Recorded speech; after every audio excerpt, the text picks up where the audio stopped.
All right, good evening, everybody. Welcome back for the spring semester for our Thriving in Science program. The new schedule is up on the website if you haven't had a chance to check it out. The next lecture is going to be February 25th. Terry Johnson from Bioengineering here is going to be speaking to us about academic narratives. And the title of his talk is Lies, Damned Lies, and Academic Narratives. So I think it'll be fun. Tonight, we're fortunate to have Kevin Eshleman talking with us today.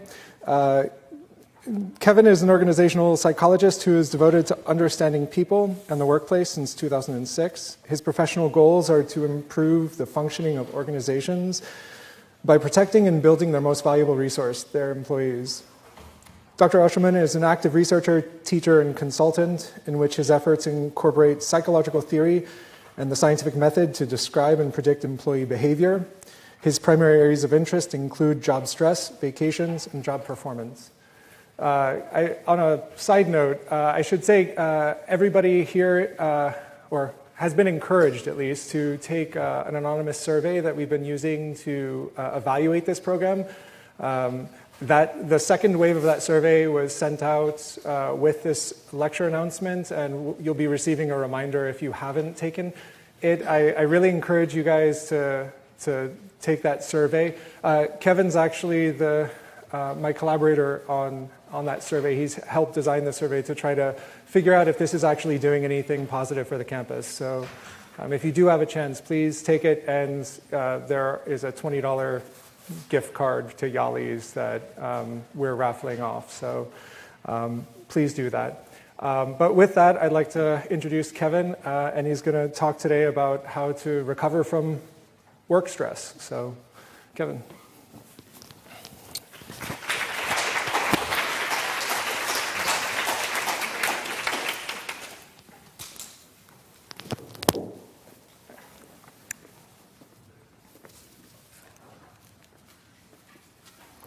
All right, is that good volume? Looks like it. All right, thank you for having me.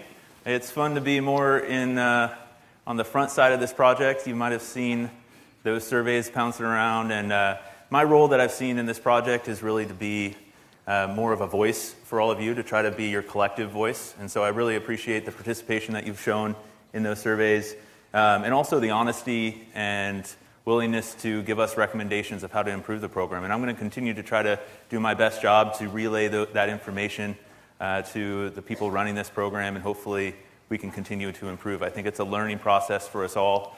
So thank you for that. Just a quick note on that. And today I wanted to talk a little bit about one of my research lines, which is kind of on vacations, or on more basically your time away from work. And surprisingly, yes, people pay people to do research on that topic, so I'm pretty grateful to be able to do it. I have a nice little joke up there. I really believe that there are some jobs that are objectively more demanding or objectively different in some ways. So I just put that up there because it's a fun joke that always seems to kind of stick with me. So for the talk today, I often get the very first question I get is, what is work-life balance? How do I get it? How do I achieve it? How do I keep it and just harness it? That topic is a little confusing to me. I don't quite think that we're using the term work-life balance in the most effective way. I think it very much is used in a way that describes a competing aspect between our different life domains. And I think it's very limiting. And so I want to not talk about work-life balance, but rather discuss what work-life interaction is to you and people in general. And primarily because I think this allows for not just is one life domain interfering with another life domain, your work environment interfering with your personal life, but I think it also will discuss a little bit about how you might have one area of your life enrich another area. And so it really provides a lot more of that positive aspect. And so I'll go over what I think work-life interactions are, and I want to get a little bit of feedback from you of what that is for you. And I also wanted to structure this since this is a group of scientists, is really what the science is behind my field, and what type of theories really have driven the questions that we've been asking, whether it's in people in general or people in the workplace.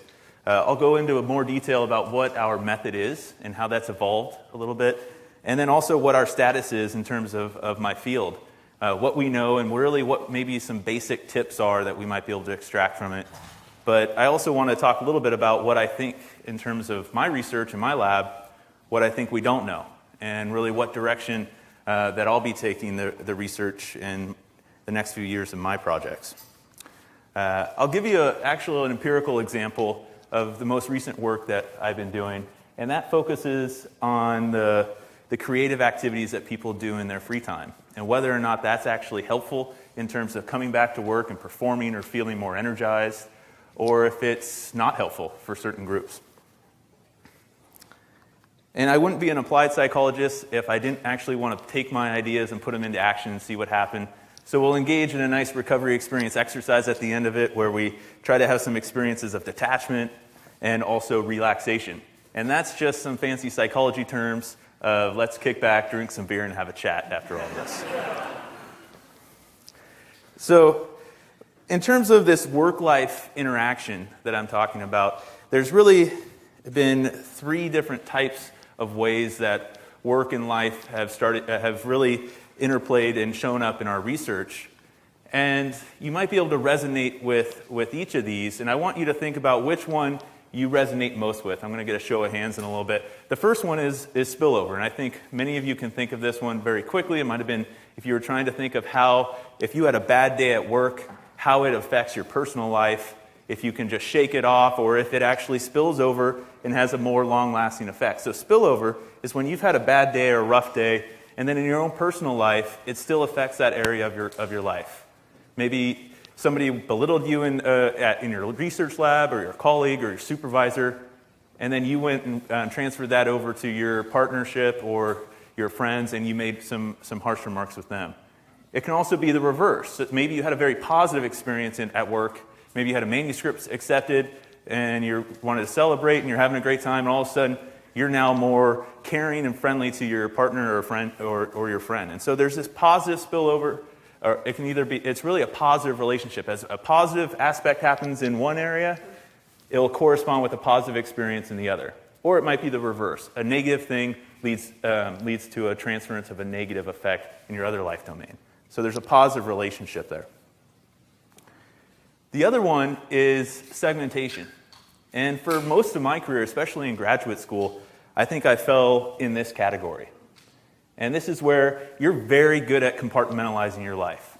When something bad or good happens at work, well, you keep it there, and you go on and do your other stuff in your personal life.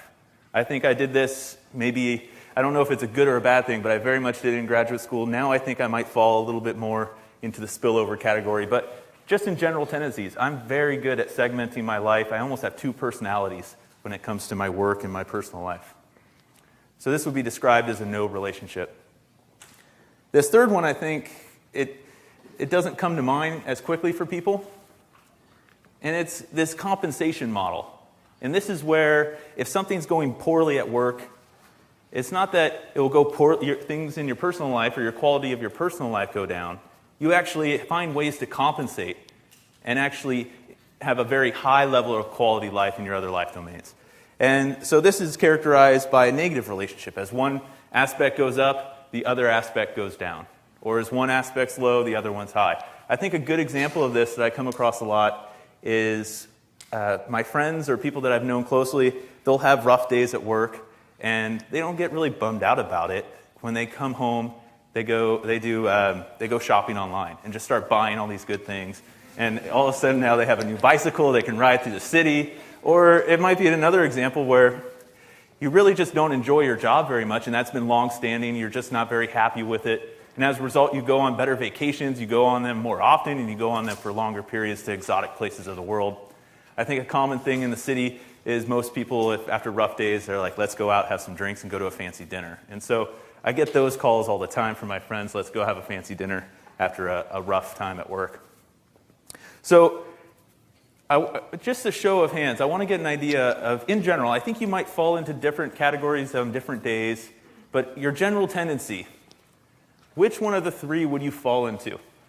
As I mentioned, I'm a segmenter. I usually fall in that middle one. I'll switch around, but I'm very good at blocking my life into different little segments. How many people would say they're in the spillover category? That's a good majority of you. What about segmentation?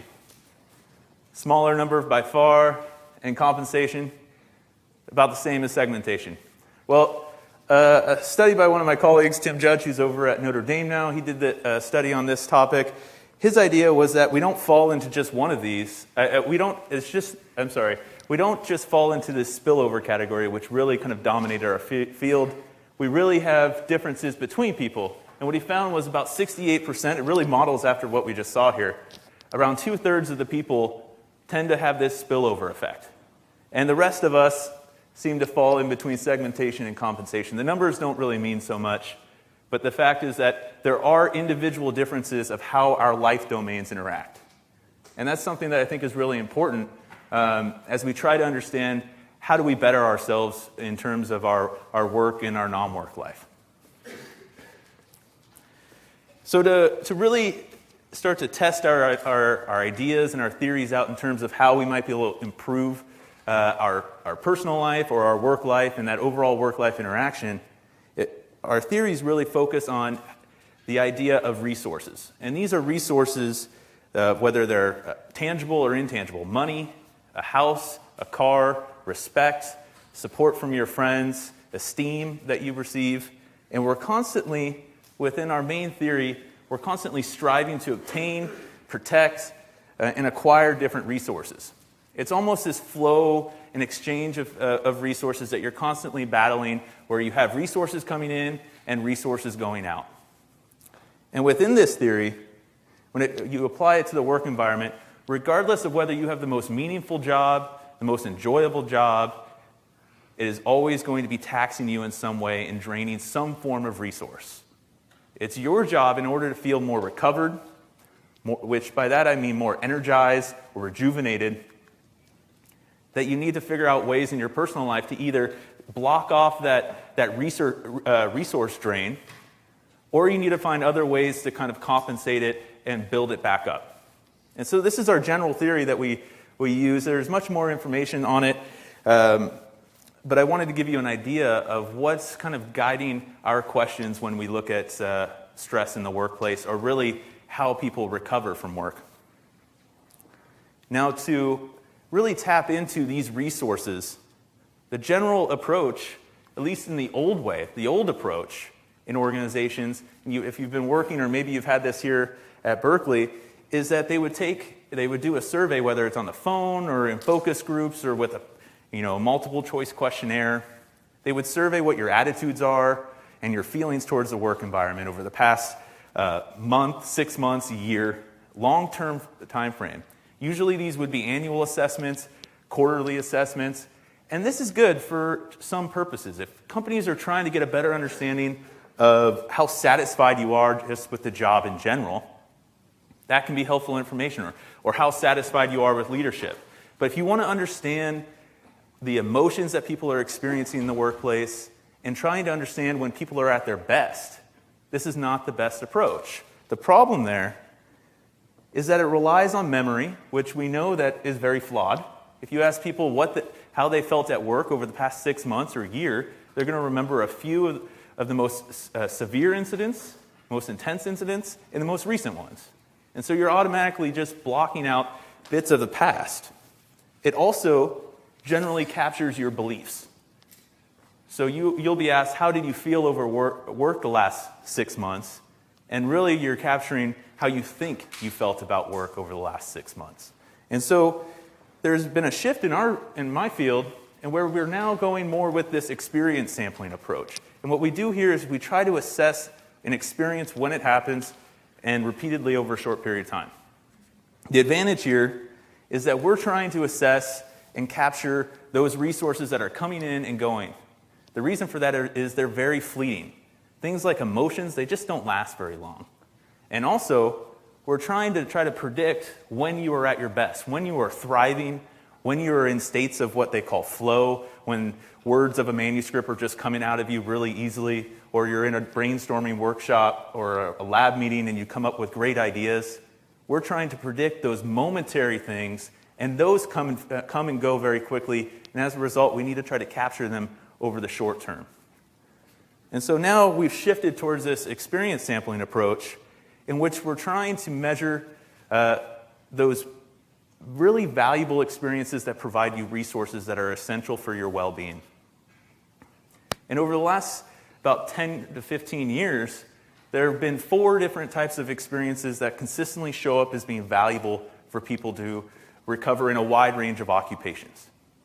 The first one, and I think this is a pretty self-explanatory one, relaxation experiences. These are things that you go into your personal life, your non-work life, and it's filled with just positive emotions and physical ease. Usually it's sitting back, watching TV, binging on Netflix, something along those lines. You're not doing very much. I've even had some people describe running as something relaxation because they'll enter into a runner's high or they just jog at a light speed. Psychological detachment. What we mean here is really just disengaging from work, trying to separate work from non-work life. And this is kind of going with that segmentation aspect. You're trying to block off whatever that draining aspect of your job is so that you can enjoy your other life. I was very good at this in graduate school. I'm still pretty good at it, I think, right now. But I'll go into a little bit more of what these benefits are in a second. I think a good one of this is usually just, it can be a wide range of things. Sometimes people go out for beers and drinks, they tell me. Or just it can be, maybe you're also, TV allows you to detach. And so you might get multiple experiences from the same activity. Another one is mastery. This is when you're doing things in your free time that challenge you, build new skills, and maybe have a chance to learn something new about yourself. When I started in academia a few years ago, the first thing I did was take advantage of the free classes. And so I took Intro to Spanish my first semester at SF State. It was a good way to kind of develop some skills. I found out later it was just a little too much because I was being challenged all the time. I actually failed that class. Mostly because I couldn't show up. I didn't have the time resources in order to commit to it. So the last one is control. This shows up all the time in our different psychological theories. It's a core part of humans' existence and their need to and their needs. This is when you have the opportunity to choose what you do in your free time. Control can be a very valuable resource. Where it's very similar to mastery, it gives you an opportunity to demonstrate success, build some esteem, have more confidence in yourself. And surprisingly, not everybody has that. If you have kids or you're in a committed relationship, there's a lot of sacrifices you have to make in your free time. And this is one people struggle, I think, a lot with. So these are the 4, though, experiences that seem to consistently show up. And what happens is, in a wide range of occupations, they're related to a number of positive outcomes. Greater job satisfaction, more positive emotions at work, higher energy or vigor, really feeling re-energized when you come back to work, greater job performance and effort. Now, for job performance, I should stipulate, they don't consistently relate to just getting the job done, your task performance, the things that you're required to do on a daily basis. I think in terms of recovery, most people have enough resources to get the job done from the bare minimum. What it does provide you is more energy to commit to things like creative performance, helping others in the workplace, and also just providing more extra role behaviors when it comes to your organization like the university, showing up at events like this when you're not technically required to. So it's going above and beyond the job description is what it consistently seems to predict. Those moments in which you're probably at your best from the organization standpoint. And I toss this in. Of course, it's also related over time to lower job burnout, since you had a recent talk by Professor Maslach. What we also know is that these resources that you acquire through these 4 experiences, in one way or another, whatever 4 they are, they're fleeting. They're very short term.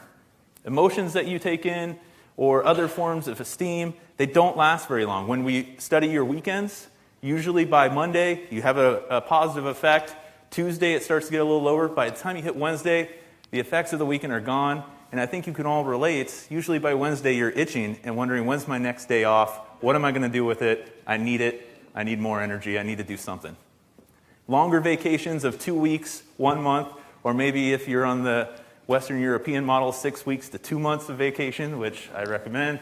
Those will last only about 2 weeks. So either way, these type of resources that you're seeking to acquire don't last forever.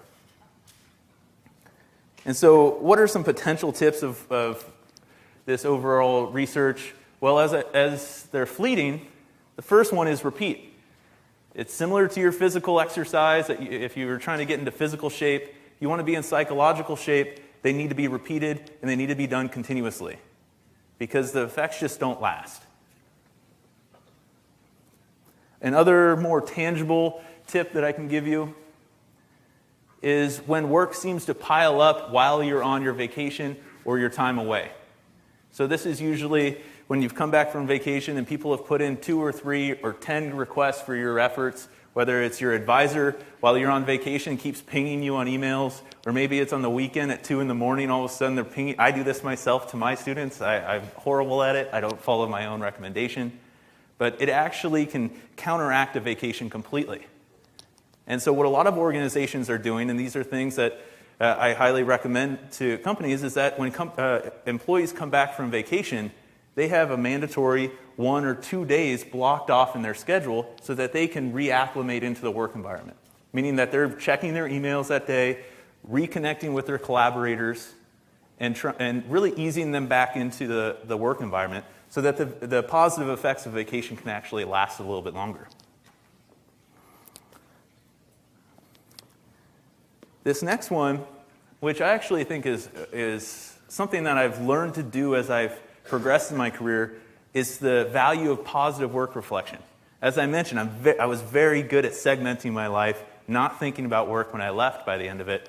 But what happens is, I wasn't really taking advantage of all the positive things that could happen. Positive work reflection, just taking a few moments while you're away on a vacation or on the weekend to reflect upon a positive thing. The idea here is that you're reliving an experience.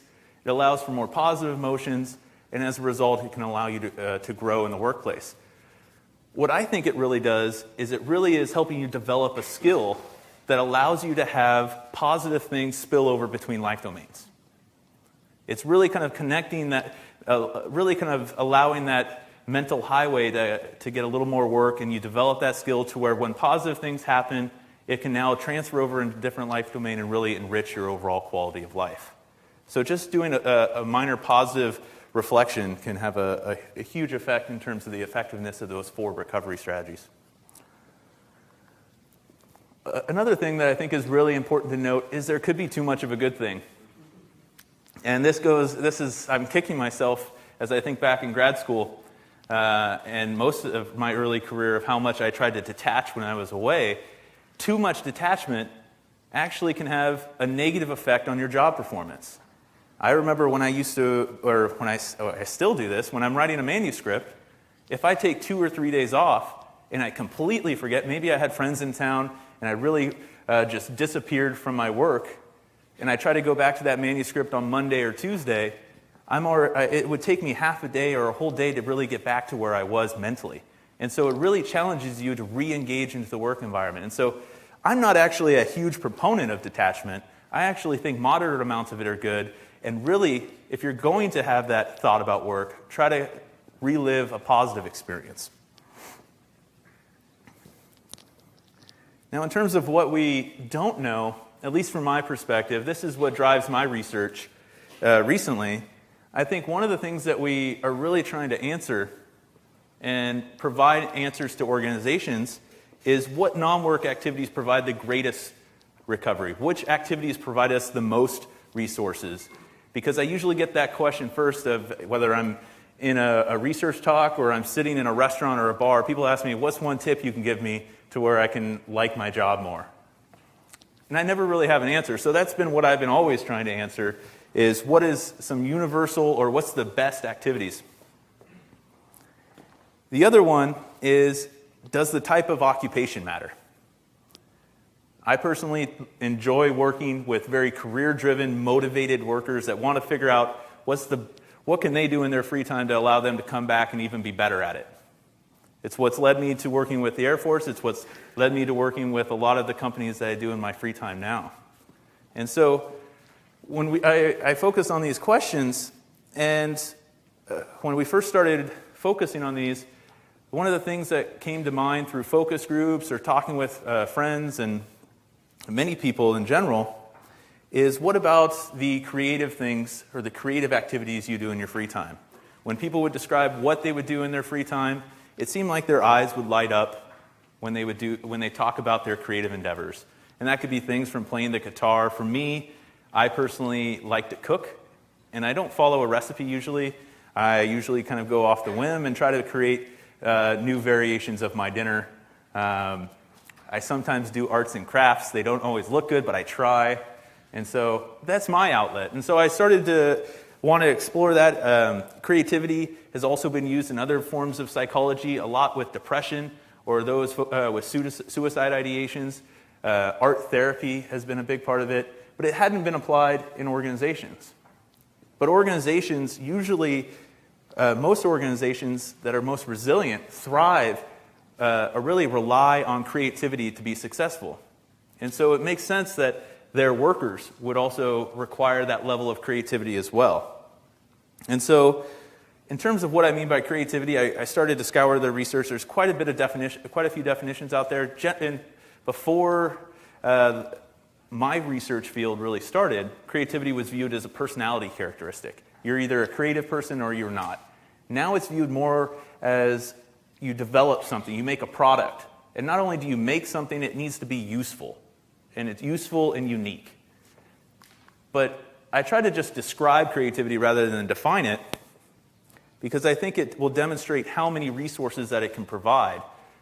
First, it requires that you get absorbed in a task. You just get lost in it.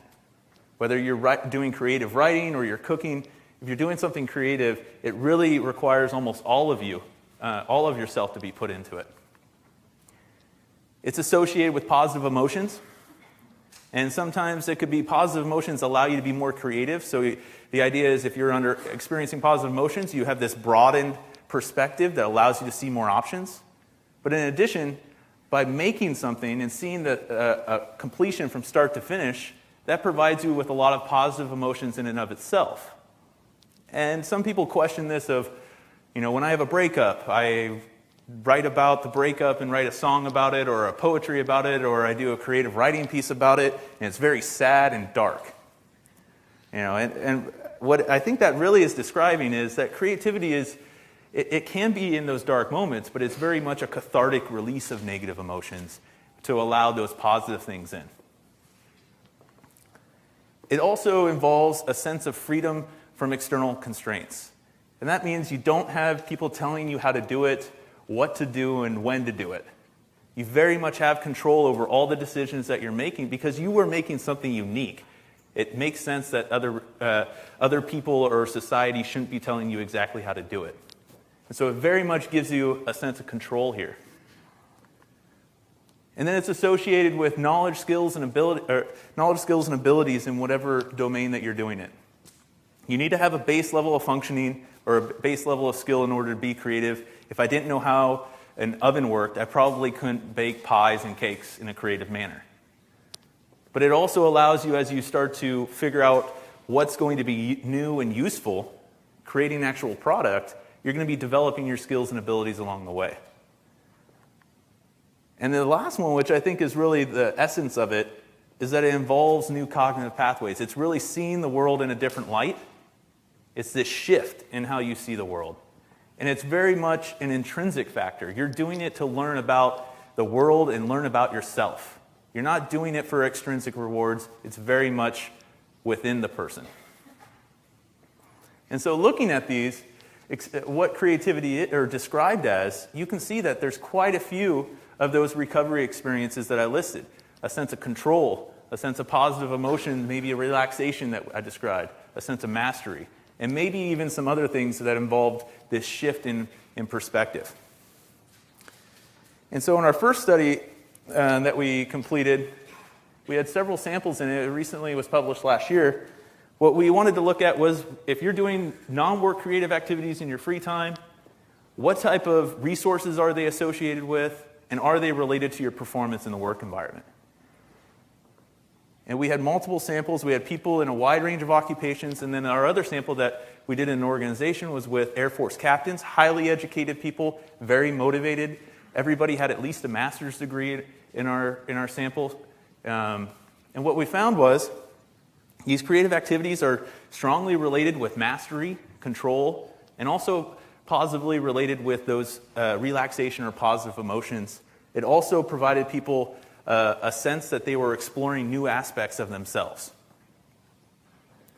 In turn, creative activities, which led to these recovery experiences or resources, was also positively associated with job performance. And this was your self-rated performance 30 days later. And it was also when we asked your people's coworkers and subordinates of their performance evaluations. And our performance metrics, they were creative performance, thinking outside the box, thinking of new ideas of how to do their job, and also the extra role things, helping coworkers or showing up to organizational events when you didn't have to, like you all are doing. I'm assuming you all did creative activities over the holiday break. That's why you're here. But there are some limitations to this, in which we wanted to further explore in the next set of studies. One, we didn't really actually measure whether people are coming back feeling rejuvenated and re-energized. And then we also wanted to study, are there differences in different types of occupations to really see how this might generalize to different groups or different people. And so what we looked at in the next set of studies, which we've just completed, and we have multiple samples in that, the first hypothesis was this study looked at your creative activities on the weekend and how you felt on Friday compared to Monday, and seeing if we could predict those changes about how rejuvenated or energized you felt at work. And our prediction was that if you're engaging in more creative activities on the weekend, you would feel more rejuvenated, more energized, and ready to go when you return back to work on Monday. We also wanted to see if the type of work environment has an impact. As I mentioned, I think there's some objectively challenging jobs, difficult jobs, and really I think there's some objective factors to every work environment. And going back to the conservation of resources theory that we use, it describes that the type of work environment might influence the type of how effective these recovery strategies are. Specifically, if your work environment is draining you of a specific type of resource, that's probably the last thing that you need to be doing in your free time. Rather, you should be doing a different form of activity that provides you different resources. And so what we predicted is that workers who were in occupations that were low in creative demands, things like a security guard, a cashier, people that have to adhere to safety protocols, that's when creative activities would be the most important. Whereas people in high creatively demanding jobs, people like scientists, people that work in art studios or photography, that would be where creative demands would be less valuable. And so we implemented, following what the method that I described earlier, we contacted these people on Thursday that volunteered for our study. Actually, we paid them a very small amount, which really essentially was volunteer. In wave one, it was on a Thursday. We asked them about their personality characteristics, their general disposition towards creativity and art. And we also asked them about their general way in which they recover, what type of activities they do away from their work. In wave two, we contact them again at the end of their workday on a Friday, ask them how they're feeling, how energized they felt at work that day. We contacted them again briefly on a Sunday evening. We're asking them what they do on their weekends, what they did on that weekend specifically. And then we contacted them again on Monday after work and asked them how rejuvenated or energized they felt at work that day. And we wanted to answer the question of not just, is creative activities important, or are creative activities important? We wanted to see, are they important above and beyond the other activities that you're already doing? Or maybe it's not, it's all a wash. Maybe it really is if you're doing exercise. And so we measured things like your household chores that you're doing, cleaning in the house. We gave examples of social activities, chatting with friends, low effort activities, sitting around watching TV, physical activities where you're exercising, playing sports, or work-related activities, checking email, getting ahead on projects. And this is what we meant by how you felt at work on Friday. We were asking people about how physically refreshed they felt, mentally refreshed? Were they have feelings as if they were filled with new energy? Were they feeling rested at work that day? We also wanted to capture how demanding their job was. And again, we wanted to have some scientific rigor here, so we didn't want to just rely on self-reports again. And fortunately for us, the federal government has provided a service that allows us to objectively code or categorize occupations. And so we relied on the Occupational Information Network. This is really a government program that started to classify and categorize occupations based on a wide range of demands and skills that they're required. They usually use this in legal aspects to make sure that if you're discriminating for a reason, it's not based on age, gender, or any other protected group. It's really because it's required of it in the job. The Bureau of Labor Statistics also uses things like this information. But really, it's a classification system. And there's thousands of jobs listed, and the requirements are listed within it. And we scoured it, and we found 3 different categories in which they list creativity as a requirement in it. We have originality, thinking creatively, and innovation. And all these are on a 0 to 100 scale, and it gives you an idea of how much your job requires creativity. With usually in our sample, and in general, around 55 is the mean. To give you an idea of what some occupations were, low, obviously a security guard. They're adhering to a lot of safety protocols. They don't think outside the box very much unless they're trying to catch the guy spray painting on the side of the wall in a creative way. Maybe they put the camera at a different angle, I don't know. But I put graduate teaching assistant. Many of you might be a teaching assistant here. It's right in the middle. That's right around average. Probably because you may have a strict curriculum to follow, but you get to think creatively of how to engage people in a classroom setting or what activities you're going to do. Obviously, a more high creative position would be a professor, and I looked up physics professor for this one. So you can see that there actually is this span. But my point here is that we're able to get non-self reports, an index of how creatively demanding your job is. In general, we were excited to see this. The creative activities that you engage in are positively related to that increase in energy from Friday to Monday. And what we're also pleased to see is that this was even after taking into account what your personality was, your demographics, your age, your sex, the number of hours that you work, also what your general habits are in terms of what you do in your free time, and while controlling for those other activities. Those other activities don't they don't seem to be very important for people in general when you take into account whether or not they do creative activities. What we think is also interesting is that these effects become actually quite strong for people that are in occupations with a low creative demand. So they become almost essential or very important in the very least for those that are working in occupations that are low in creative demands. And interestingly, they either have no effect or can actually be harmful to those that are in a creative field. That actually was kind of disappointing to me because I am in a creative field, and immediately I started second-guessing everything I do in my free time. But I will hit on that point in just a second. So a few takeaways on that. I very much believe, based on what we're finding, that creative activities in general are very important to workers. And it may even be a more effective strategy than most of the other activities that we're doing. Probably because it's such a lush resource experience. It provides you control, relaxation, mastery, a sense of understanding yourself.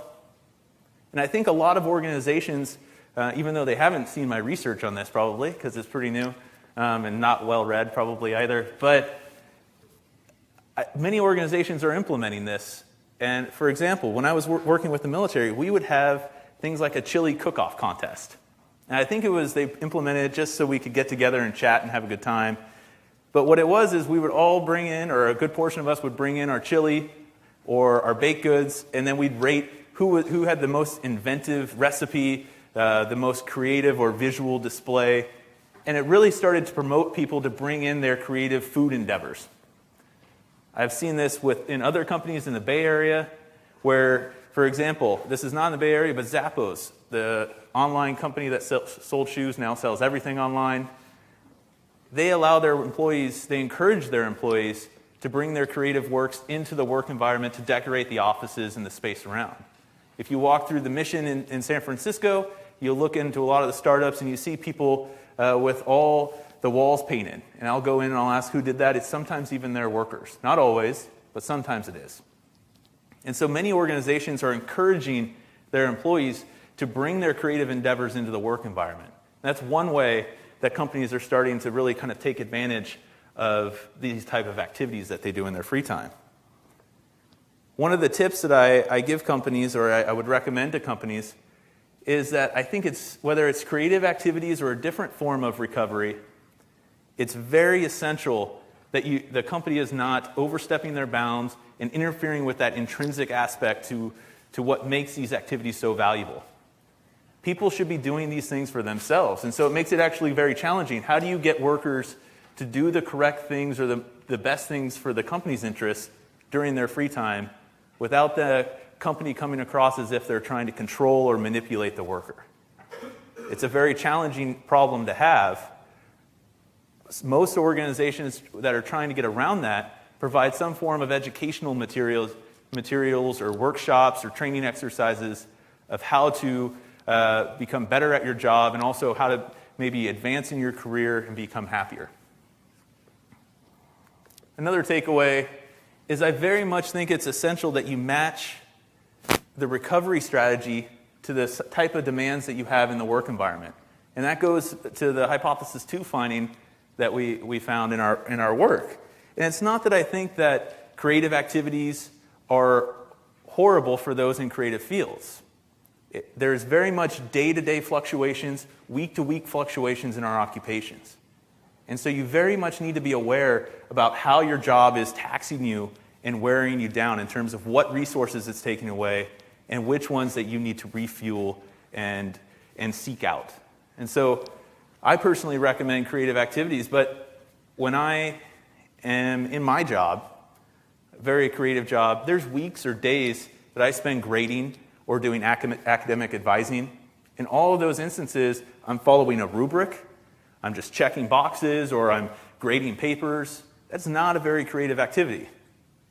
And I'm used to just kind of using the strategy of where I'd go home and have a beer, put on a TV, or maybe go for a run. But on those days, I fill it with a creative activity. Those are the days I take the time and go out and cook and cook things from scratch. But when I've been writing a manuscript for a week straight, I'm drained from that effortful process to be creative. And so I seek out other strategies that I think will be most helpful to me. And then lastly, I think it very much requires a level of awareness about how your work and your non-work life interact. There's going to be times where you might be one of those people that really have things spill over, but you might only be allowing it to happen in a negative fashion. Being aware of that's your tendency, and then engaging in maybe some aspects of positive work reflection can really allow you to have that enrichment aspect of the job in your non-work life. And there might also be times where you realize that segmentation or that detachment aspect of really removing yourself from the work environment completely could be a harmful route. But overall, I think it's very much a level of awareness of what your job is requiring of you, and also being aware of what are the most effective strategies in combining both of those features. I'd like to take a chance if there are any questions that I can answer, but thank you again for taking the time and letting me speak about things that I care deeply about. So thanks.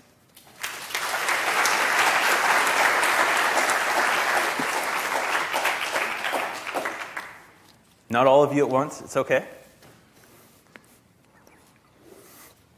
Yeah. So thank you for very interesting talk. I have a quick question about the creative activities. So could you name a few examples of creative activities? Mm-hmm. And the second question is what do you think is the reason why the creative activities are not great for creative jobs? Yeah, so we've tried to answer that question of what it is that people are doing that's creative. I mean, the the kind of escape, kind of the scapegoat question or way of getting around it is anything can be creative, to be honest. And so any activity has that potential. It's thinking of a new way of doing things that are novel and unique and also useful. But the most common things that people list are arts and crafts, and things, the more typical creative things like painting and drawing. And so about 2/3 of the people are listing that. Some of the more surprising things that people have listed are video games. And I was surprised. I thought that was a very passive event, and I didn't realize that could be creative. But then I thought about it as, myself growing up, we always had books that choose your own adventure, where like every chapter you got to pick your own different route, and you kind of create your own story. And I think video games have modeled themselves after that, to where sometimes you're building a whole environment, sim cities and things like that. So video games, I think, can be a very creative thing that surprises me. But a wide range of things can happen, people can use. In terms of why we think that it might not be the best for creative field, creativity is an effortful process. I think that's why a lot of people don't do it in their free time. It takes a lot of mental energy. It really challenges you to put yourself in a situation that you're risking failure. And if you're doing that on a daily basis in your job, that's a little bit too much to handle. It's zapping you of those valuable resources, and it might be better in those days that you have had a very creative week or very creative day to do something in the form of detachment. It would be what I would recommend. So that's our reasoning for that. You mentioned very early in the talk that weekend activities only were driven in for like 2 days, pretty much. So any comments on how to prolong that? Because often, like on Wednesday evening, I come home and it's 9, and I don't feel like being creative in any way. Yeah. So how do I extend that to Friday? Yeah, I'm sorry. Yeah, so the question is, how do you extend the value of the weekend activities beyond Wednesday? I think there's some differences. It's not everybody ends on Wednesday, and so, of course, but I try to answer that question for myself every week of how I can keep it going, and I don't think I have a clear answer. I think one of the things that we find empirically is if you engage sometimes on that weekend of positive work reflection, that can enhance that experience. And I think it's mainly because it kind of really makes it easier for you to transfer those positive emotions back and forth and start to see how different life domains can be enriching. And I think the times in which your weekend doesn't last very long, the things that I see anecdotally is usually the weekends that you're, maybe you're out partying too much, or you've went to Hardly Strictly Bluegrass for 4 straight days, and you've really used your entire weekend not to recover, but really because some other circumstance popped up and that sounded like a lot of fun. And it could have been very rewarding, but it wasn't going to be rewarding in terms of coming back to your job. So really answering that question on a Friday of, how have I been taxed this week? How have I been diminished? When it comes to your work, it's answering that question. And so, again, these are questions of how does it spill over and make you better at your job? It's not necessarily answering what was the most fun.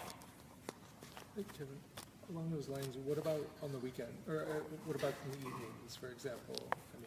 Yeah, so in terms of the evenings, that's one of the areas that have been a hot topic. It's really, what do you do during your work breaks, your lunch break? What do you do in the evenings after work? Those are things that I don't have an empirical answer for that yet. And we're still just trying to understand that. And so it's still a new area, and understanding how these things go on a day-to-day basis is something that's is kind of the next step for, I think, a lot of researchers here in this area. So if the effects of a 2-day weekend die off by Wednesday, what's the situation for a 1-day weekend? Yeah, I think many of you probably have a 0-day weekend. So 1-day weekend is probably about what I had in graduate school or soon after graduate school. We don't I don't know of many differences between the length of something that short. So 1 day versus 2 day. Either way, a weekend is very, very minimal. The key is not just how long an individual weekend is or how long an individual vacation is, but if you can do them in a repeated fashion. So, instead of, if you had 3 days off in a month, I would recommend that you scatter them out and do it repeatedly. So I think in the medical field, they often only have a couple days off per month if they're lucky. And a lot of times people will schedule it to where they get them all off in the same time so they can maybe go on vacation and see a friend or something like that, get 3 days off. But in terms of your overall well-being and feeling refreshed at work, I would recommend that you split it up and actually do it repeatedly over a shorter duration. Back there in the sweater, sir. Along the same lines, since a lot of us tend to have this kind of spillover mentality for work, especially in terms of not necessarily having a clear definition between, like, I'm going to shut off my brain right now and not think about work. It's always kind of on our minds. And do you have any suggestions in terms of how to compartmentalize a little bit better or to designate certain times for creative endeavors or detachment versus work? And so the question is, how, for those that have that tendency to spill over, what are some general tips to kind of make time for these other positive things? That's a tough one as well. To be honest, I don't actually think it's necessary to detach fully from work. And so we looked at that in our research of, are these creative activities being beneficial because of detachment? In fact, detachment is not usually associated with these creative activities. You are not usually detaching at all. I think some people might, but you can probably imagine doing activities maybe with coworkers, or maybe you're cooking or doing an art thing that's stimulated by work. And so I think you can do some of these activities while checking your emails or while still stewing over a negative event that happened. I'm a big believer that if you promote positive experiences and promote these positive things, our brain and our ability to really adapt allow us all those negative things to kind of end up in the wash. And so what I believe is trying to promote positive things and not trying to stop all those negative things. They'll tend to work themselves out. And so in terms of actually just finding minutes to do an activity, that's the challenge. I think it's first recognizing that there's a value to it, and then realizing it's worth that sacrifice and the time away from working on a manuscript or working on your data. On the right side. So you said that Monday, Tuesday, Wednesday, we feel more rejuvenated, we have more energy. Should we plan on dealing with the harder tasks those days, or adjust your schedule to your recovery? Yeah, so the question is maybe because you have more energy on Monday, Tuesday, Wednesday, you should schedule those more challenging tasks. I think that's a great idea, and we should collaborate on a paper on that because I think that could get published. In terms of a daily basis, I think people are usually perform better on those more challenging tasks earlier in the day. And so it would make sense, if you want to really capitalize on where your energy is, put it on a Monday, Tuesday, Wednesday, whereas then maybe you're putting your mindless tasks on those Thursdays and Fridays. I'm going to steal that idea for myself. In the front here. Did you look at the effects of meditation on Yeah, so the question is about meditation and the potential effects of that. I definitely think we've looked at meditation in my lab. We've also looked at the concept of mindfulness training. I very much believe those can have positive effects. I think what the reason for those positive effects are similar to the creative activities is that it allows you a deeper understanding of yourself and a new perspective of the world around you. And so I think the effects would be very similar. We have looked at that. Unfortunately, people don't engage in meditational exercises in general unless you're maybe living in the Bay Area. And so it's not a very frequent event. And so I do think there's some positive things, and I think it has a similar effect to those creative activities. Other activities that I think overlap very similar to this creative activities, or maybe mindfulness or meditation training, is volunteerism. A lot of organizations are offering programs now that they pay for their workers to go on their 2-week vacation. They pay the entire trip to go out of the country and volunteer somewhere. And the idea there is it gives you a chance to have some self-exploration, see the world from a different light, and have really a shift in that cognitive pathway. And I think that has the same effect as doing these creative exercises or creative activities. And so there's other activities that I think are very similar to the stuff that we're looking at, and it provides the same resources to be effective in your work. Any other questions? Oh, I'm sorry. There's one right here. You stated that you focus your research on people who find work to be their kind of, sounds like part of their thing that makes them very happy.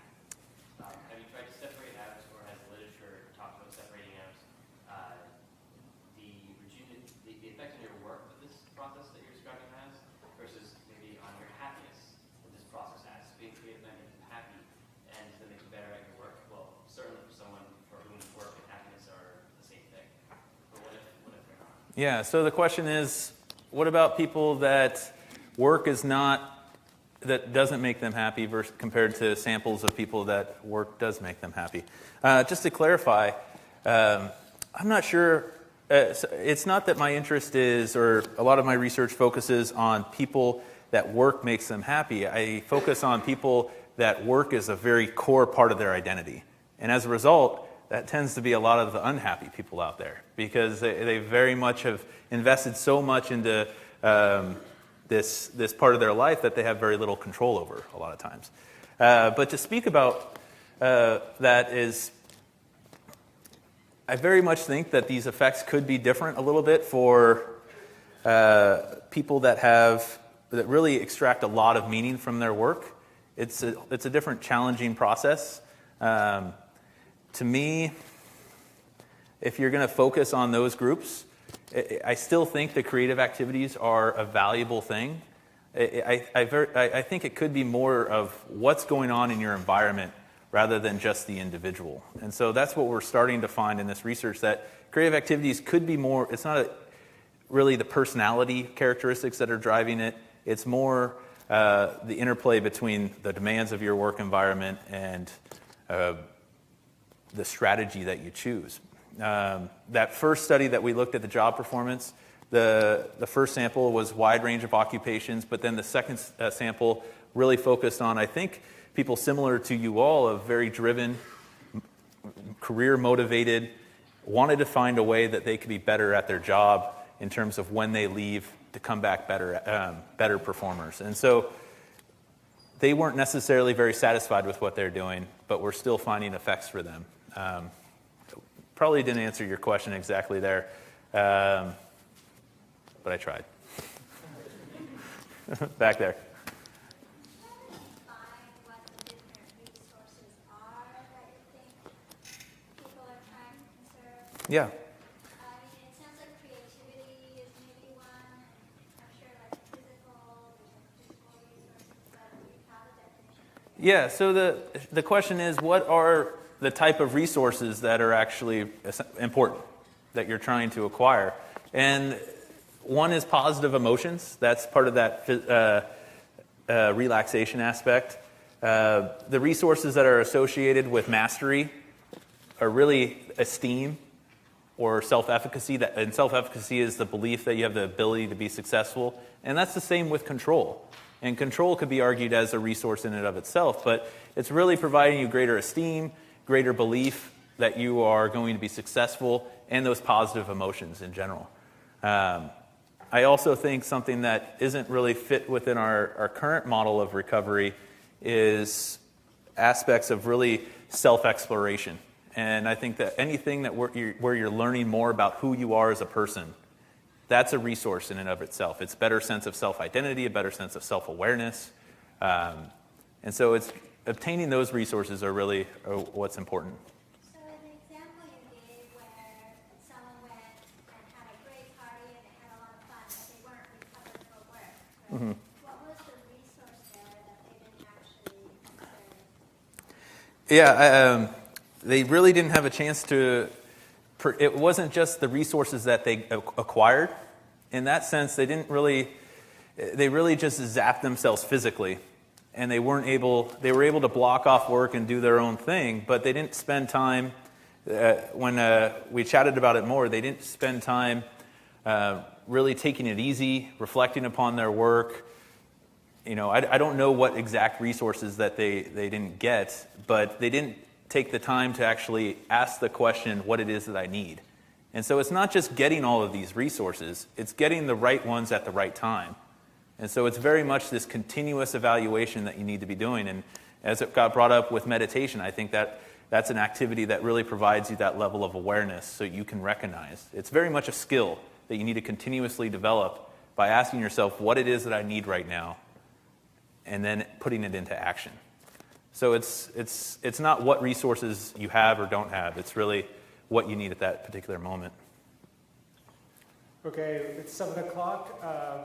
I'd like everyone, if we could, to thank Kevin not only for the talk, but also for helping us with the program. He's been a fantastic resource, and we should really appreciate what he's contributing to this. So, thanks, Kevin.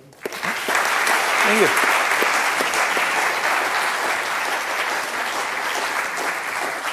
So there's